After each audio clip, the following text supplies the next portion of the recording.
Hey, it's Beck. I'm going to chat today about why diets are a really bad idea when you've got a chronic illness, how that shows up in your body, and what to do instead.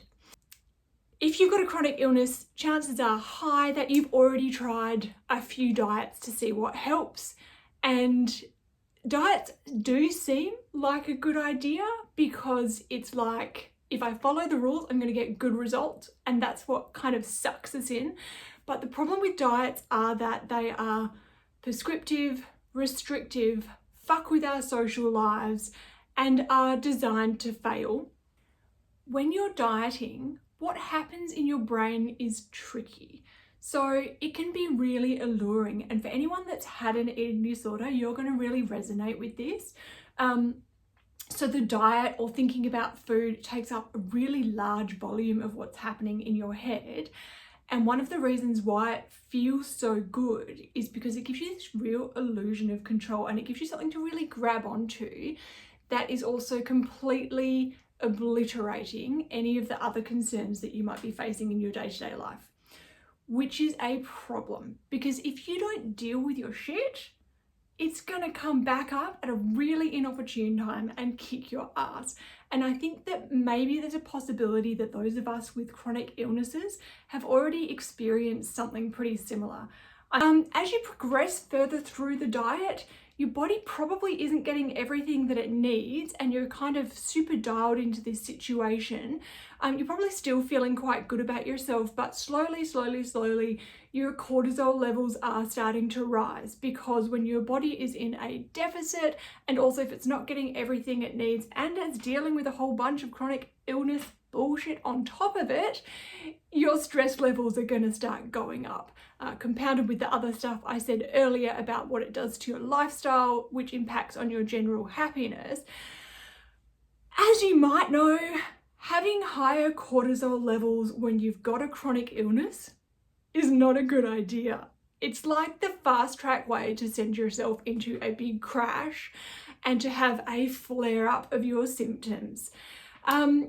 Lots of diets want to heavily reduce things like carbs, sugar, chocolate, and if you are really fucking tired, what's going to be easiest for you to grab? What's going to feed your soul? Chances are all those things have been kicked to the curb. So you've now stressed yourself out, you've limited your food options, you're finding that your energy levels are reduced, you're going into a flare, and boom, the backlash happens.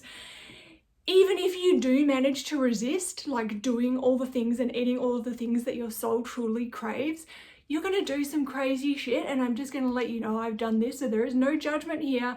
But you might be waking up at 3 a.m. hungry, and your body's waking you up because you're fucking hungry, and you go into the cupboard and you like binge eat protein bars. Really? Yes, this happens.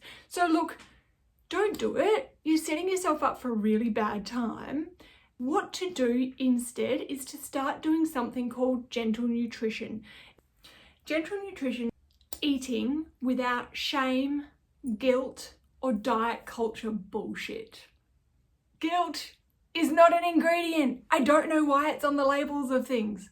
Ridiculous. If you haven't heard of it yet, think about acknowledging that food impacts the way your body feels.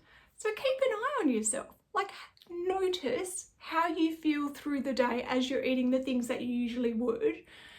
Notice your energy levels after it. Notice how soon you're craving something else.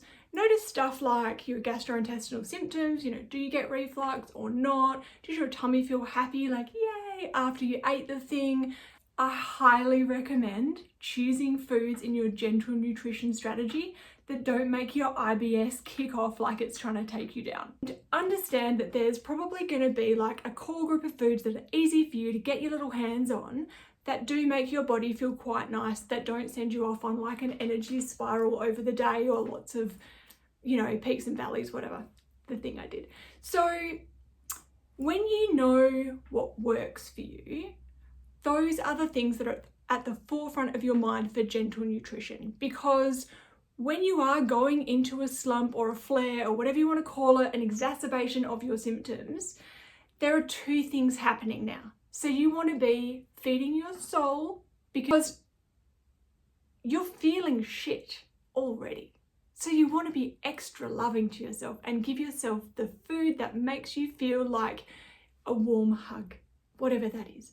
But then also making sure that you've incorporated enough of that staple, sustainable, body-friendly food that your needs are met physically, so that you're not making your shit worse.